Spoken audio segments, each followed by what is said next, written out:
depends on where you find that a look at the same. Not necessarily tribal or regional. But I have said that.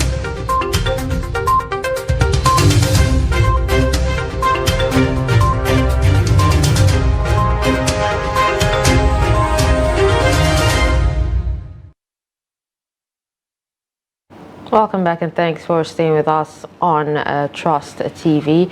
It's still Daybreak this morning and we'll move on straight to the newspaper review.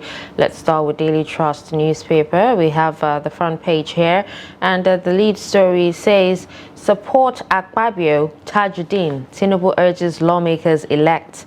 President gets governors buy-in, Yari Kalu remain in race. Betara meets Ashiwaju today as Wase insists on contest. Now, to get more on that story, you can find it on page 4. Now, we also have more stories at the top of the page. That Ipman assures on capacity to force price of petrol down. Details on page 19. How economy fared under Obasanjo, Yar'Adua, Jonathan, Buhari. We also have 2 years after freight services on Lagos-Ibadan train stall. These are some of the stories that you can find on Daily Trust. All right, let's move to the Punch newspaper. From the top there, it says reps step down 543 billion naira judgment debt payment. Beside that, you'd see President signs bill on judges' retirement age. You find this story on page 7. Subsidy, NNPCL failed to remit over 8 trillion naira, says RMFAC. The story you'll find on page 17. Now the top story there says National Assembly leadership, Tinubu's meeting with lawmakers fails to resolve zoning crisis. The writers there says President called for zoning, failed to name anointed aspirants, says sources, and opposition parties claim majority, plot to use number against APC candidates. Now all the stories you find on page 2 of the newspaper, and there's a pictorial there. So beside the pictorial, Nigeria Air Arewa Group demands Sirika's arrest. Okay, you'll find this on page 28. INEC APC oppose LP's request to quiz IT experts. You find the story on page 28. And at the bottom of the newspaper there, it says return home for vote buying trial. APC tells Adebutu. Ogun community residents stranded as flood overruns Link Road. You find this story on page 4 and 5. And 5G raised telecoms GDP contributions to 2.51 trillion naira. And that this was said according to NCC. Now, these are some of the stories in the Punch today. Now, the Guardian newspaper talks about the big story here on pages 4 and 5. In search of independence, 10th National Assembly for tough times. And we have PDP, LP plot against Tinubu's candidates in NAS leadership tussle. We also have Tinubu meets G5 governors as Peter Mba presses for Kanu's release. PEPC, INEC staff testifies on failed transmission of presidential results. At the top of the page there, World Bank lists Nigeria among countries with high food security concern. Nigeria loses 150 billion naira to gas flaring in 4 months, says Nostra. And transfer power to your deputy to avert constitutional crisis, SDP tells Akeredolu. These are some of the stories on The Guardian. All right, we'll move to the Nation's newspaper today. The lead story there says Tinubu's parley boosts Akpabio's and Abbas' chances. The writers there says lawmakers intensify lobbying ahead presiding officer's election, and Yari Kalu are adamant. Interesting one there. There's a pictorial of the president and Ireti there, senator-elect, of course. So below that, you say Speaker rejects no man's land tag for Lagos, and Annie Okonkwo dies at 63. Below the marks says presidential poll, okay where we served, says Atiku's witnesses. NNPCL withholding 8.4 trillion naira from Federation account, says RMAFC. At the top there, it says telcos accuse big banks of reluctance to pay USSD charges. Beside that, you'd see appeal court orders Makinde to pay ex-council chiefs 3.4 billion naira. This story you'd find on page 5, I think, of the newspaper there. Beside it, you'd see the kind of security chiefs precedent needs by Ologbon, and PDP seeks transfer of Ogun, Kaduna tribunals to Abuja. Now, these are some of the stories in the nations today. All right, News Direct is up next from the top of the page. Driving school, NBTE gives Dangote Cement a thumbs up. We also have Governor Abiodun reappoints SSG Deputy Chief of Staff. Now, the lead story here, NNPCL fails to remit 8.4 trillion naira into Federation accounts in 7 months, says RMAFC. We also have on 69.4 billion naira debt. Senator-elect Jimoh Ibrahim loses appeal to recover seized assets from AMCON. Bank accounts remain frozen. We also have on 10th Assembly, uncertainty looms over leadership as members-elect await Tuesday inauguration. This is all we have on Nigerian News Direct. All right, let's move to the Vanguard newspaper today. From the top there, it says net forex inflow rises 22% to $5.1 billion in 2 months. PDP's G5 governors meet with Tinubu. We stand for justice, fairness, equity, says Makinde. You find the story on page 4. Presidential poll, Obi produces software engineer as witness. 5G, Nigeria must prioritize consumers' privacy, ethics of data usage, says NCC. And 10th, national leadership, uncertainty over presiding officers. You find this on page 4. The major story there says oil revenue crash pushes federal government deficit to 513 billion naira in February. And the writers there says it is 16% below budget benchmark, says CBN. Non-oil revenue declines to Federation account revenue drops to 32%. You find this on page 5 of the newspaper, and there's a pictorial of the president meeting with the lawmakers. Beside that, you see federal government puts payment to MDAs on hold. Democracy Day, government declares June 12 public holiday. National Assembly factional speaker accuses CP of fueling crisis. At the bottom there it says presidential poll, Tinubu APC oppose INEX ad hoc staff as witnesses. You find this on page 9 of the newspaper. Northern Forum seeks arrest, probe of ex-aviation minister Sirika.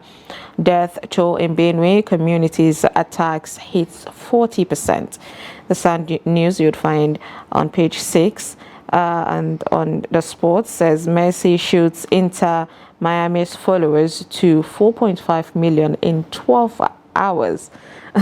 Really good influence there. Now, these are some of the stories in the Vanguard today. Now let's see what Nigerian Tribune has in store for us. We talked about police rescue abducted travelers in Ondo, 4 kidnapped after naming ceremony in Kwara community. Now we also have Tinubu signs first bill. New act harmonizes judicial officers' retirement age pension. DSS storms Anambra Assembly, attempts to whisk away Nnewi lawmaker elect. We also have Enugu governor in Aso Rock presses for Nnamdi Kanu release and subsidy. Falana lists 22 corruption cases that cost Nigeria trillions of naira, says Obasanjo paid 873 billion naira for fuel subsidy, yet Adwa 749 billion naira, Jonathan 3.9 trillion naira, and Buhari 11 trillion naira. These are some of the stories on Nigerian Tribune. All right, lastly, we'll take this day newspaper from the top there. Says Sule Buhari spent over $19 billion on fixing refineries in 8 years without result.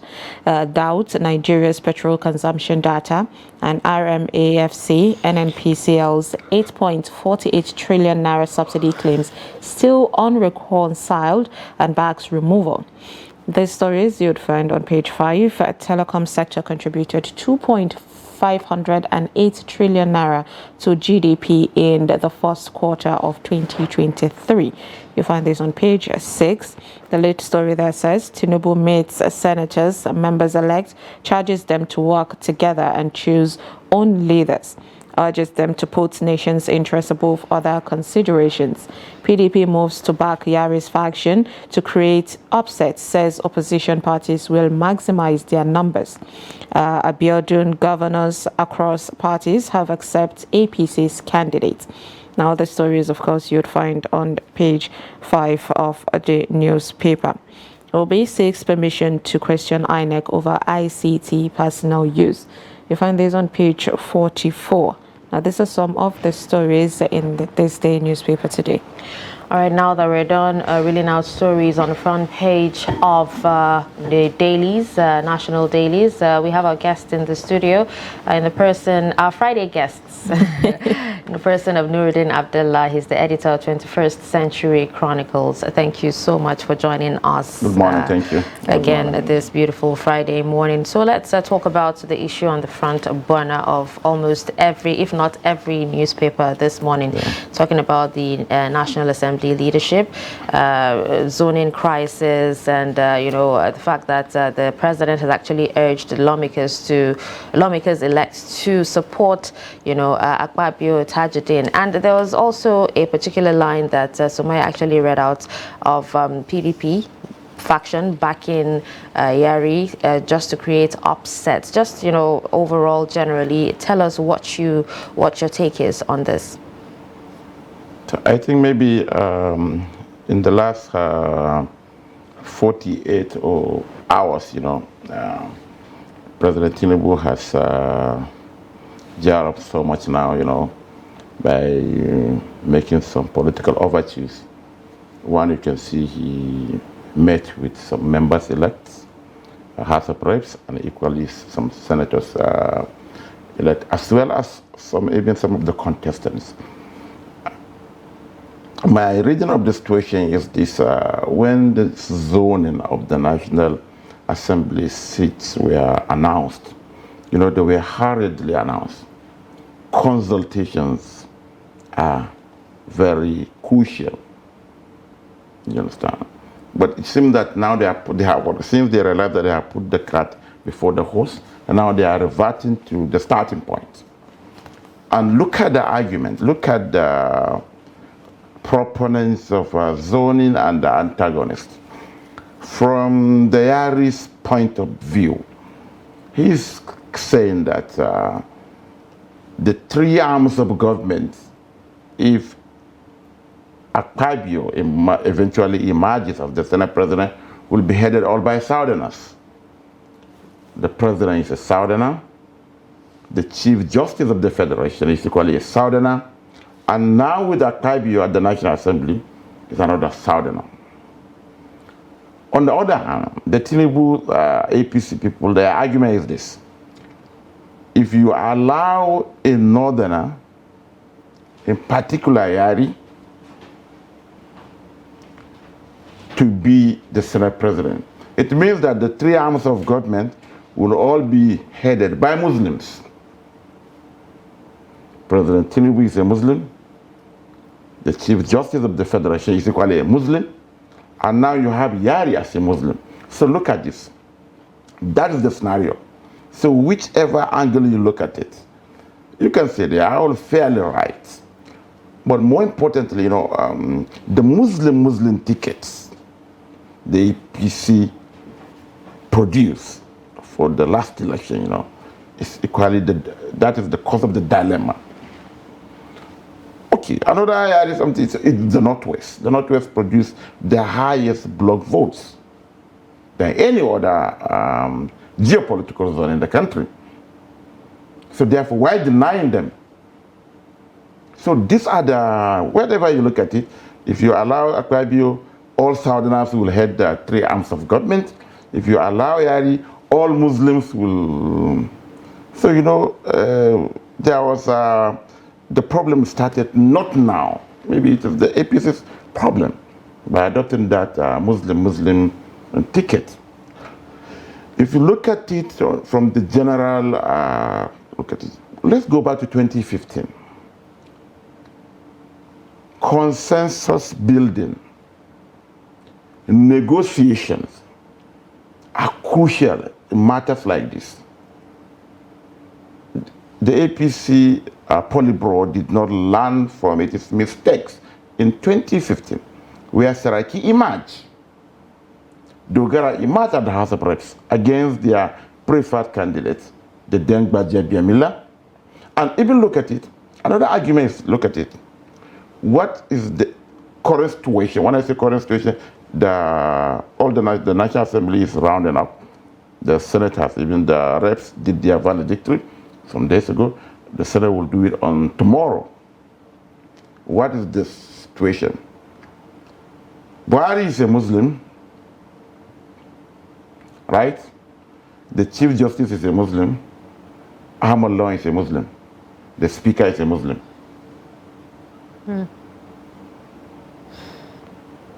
So there was a problem somewhere. I'm not saying the same fate ticket is a problem, but that was it. So wherever you look at the argument, I think the president has realized that it will be a real battle.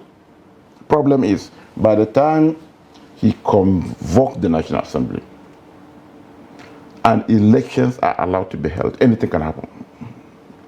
The moment they go there, they are all senators elect, the clerk will be in charge.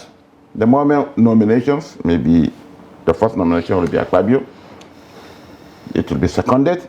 And the moment they say that if there are any nomination and a nomination is done, certainly there will be election.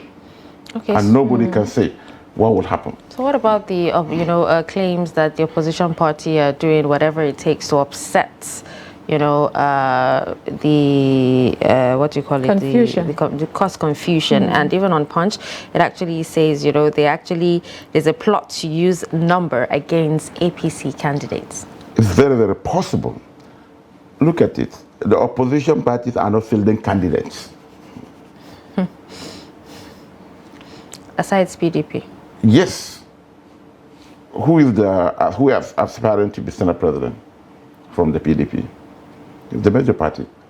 And they have some sizable number. So what it simply means is if you have the opposition, you grab from the ruling party, Like I tell you, these are the basic scenarios.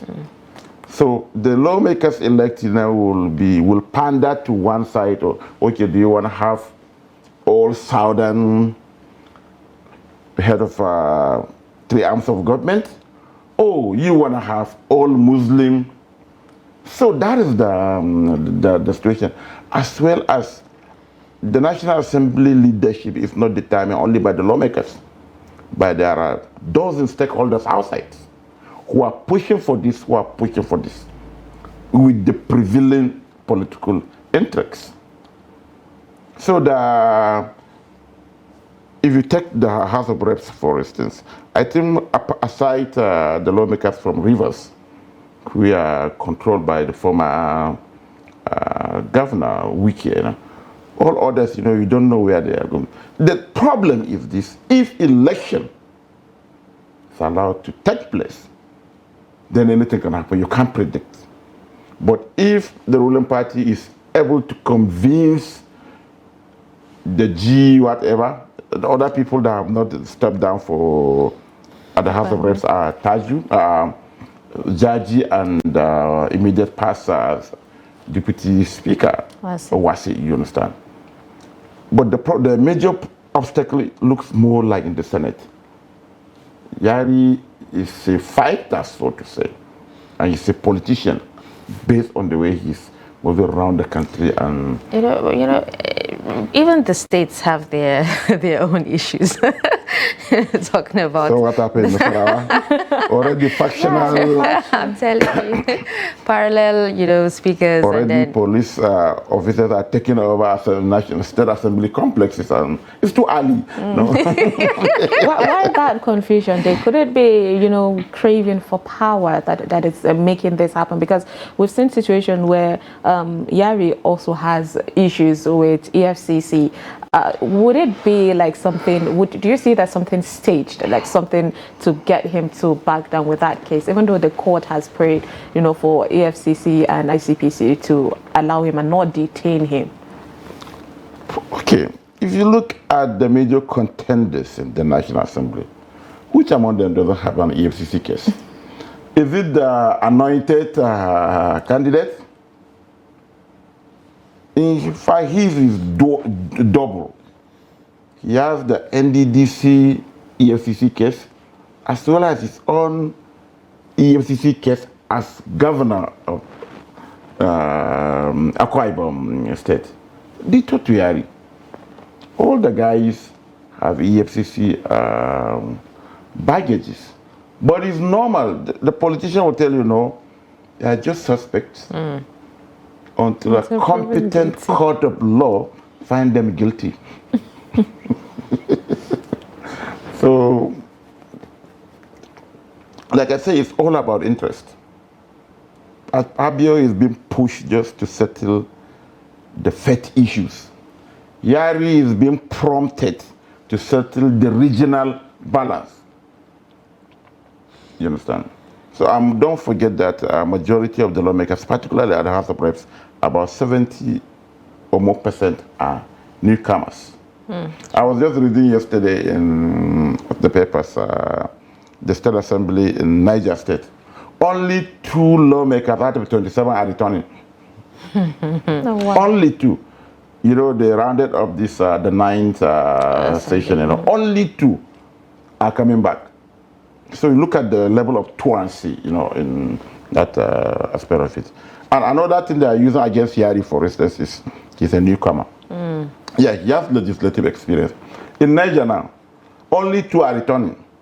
So are we saying that there won't be any speaker who will form the leadership of the House? Yeah, probably because they are just freshers? So the only thing is about there are people who want to settle religious balance, and the other, they want to strike regional balance. So how do you think, like, as someone who has, a better view of this, you're looking at it, and how do you feel it's best, for the ruling party to make a choice that will compensate everyone? So I think, if you look at the way they brought politicians, the most important thing is, what do we do to win election? It is not that Tinubu is a Muslim, Kashib is a... If the APC at that time will use a pagan ticket to win election, that's what they will use. You understand? So it is not religious per se, or even the Southern Center. I give an instance. In the Buhari's 8 years, or rather in the last years, when what is the name of this CJN became? Buhari is a Muslim, the CJN is a Muslim, Senate President is a Muslim, Speaker is a Muslim. And if you look at the regional balance, when Buhari came in 2019, the President is a Muslim. No, the President is a Southerner. We have a sitting Vice President. That's the Betara's argument. Betara is from Southern Borno. Vice President is from Borno. Just like Vice President Yemi Osibanjo is from Lagos. And the Speaker, Femi Gbajabiamila, is from Lagos.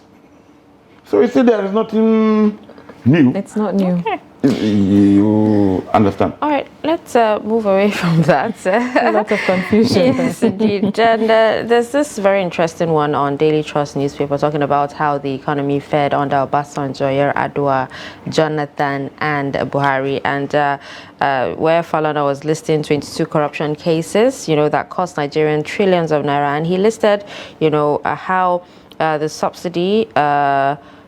how much was actually spent on subsidy as well, from Obasanjo's regime up until Buhari's regime? Yeah, I think if you look at the Obasanjo, Yar'Adua, up to Jonathan, the subsidy, they believe in subsidy, and subsidy funds were appropriated by the National Assembly. But unfortunately for Buhari, and you remember during Jonathan, Jonathan spent the 6 years, was it 5 years? He served a little over 1 trillion, right? And you remember the confusion at that time. There was National Assembly, a probe, some people up till tomorrow, I think they are still facing charges at various levels of courts. But when Buhari came, he said he didn't believe in subsidy. Buhari's is the most monumental, the most opaque. You can rightly say corruption prone subsidy regime. You remember he came, he said, who is subsidizing who? He didn't believe in subsidy because he has zero, economy 101, he doesn't know. When he came, he was faced with it. What do you do? Say, okay, instead of allowing independent marketers to be importing, he monopolized it, gave it to NNPC. Instead of budgeting money like the previous regime did, via it through the National Assembly, no. Say NNPC should be paying it as an under recovery. It's just what we are faced during under Buhari's time. Is like a farmer, you farm your yam, you give it to a trader. Please go and sell this yam in this market, in Gudu market. When you sell it, buy salt, gari, pepper. He went and brought. Sometimes he will bring what you asked for. Sometimes he will bring with change. Sometimes he'll say, no, Dashan, I'm owing you. You are owing me because the money, you don't know how much that yam was sold. You don't know the cost of the gari, salt, and the pepper. So why didn't he just remove the subsidy? And NNPC was doing. That's why the thing snowballed up to, excuse me, up to 4 trillion. Under recovery, they are taking almost zero on to fact. And no serious government can continue like this. Unlike the Jonathan's era, what Buhari should have done is simple. During the Jonathan's time, there were problems. Companies without registration were given money as part of the subsidy. Those companies belonging to some big guys in the system were given subsidy money, even though they were importing zero PMS. So there was corruption in the process. As an anti-corruption czar, what do you need? Supposed to do? Clean it. But he monopolized it under NNPC. NNPC is doing what it likes. Nobody. And look at it now. There is confusion between NNPC and customs, even Navy. Everybody is challenging their figures that they bandy around. But with the current situation now, go to West African, I saw a report yesterday. The prices of PMS has gone up in most of our neighboring countries. Of course. Because you'll collect the fuel here at 190, you will take it to Niger Republic, Chad, Cameroon, some up to Central African Republic, and sell it at 1,000. You are ripping the country here. That's why it has to just go for good. That has been my stand. Even if there is a palliative or what have you, let's have a clean plate now. And that's what Tinubu is doing. Even if you are to do subsidy, sell the crude, channel the money to the federation account as mandated by the constitution. Then from there, but not this yam, butter, yam, gari, and salt, some analogy that we are doing. Nobody knows what they are doing. They'll just tell you we don't have money. In fact, you are owing us. There's a lot of oil involved in that. Exactly, All right. Well, sadly, time has actually, should I say, our time has actually been well spent. Thank you so much, Nuruddin Abdullah, for analyzing some of these stories, you know, on the national dailies with us this morning. My We pleasure. hope to see you again next week Friday, Thank by you. the way. Yeah, thank you. All right, so that was Nuruddin Abdullah, editor, 21st Century Chronicles.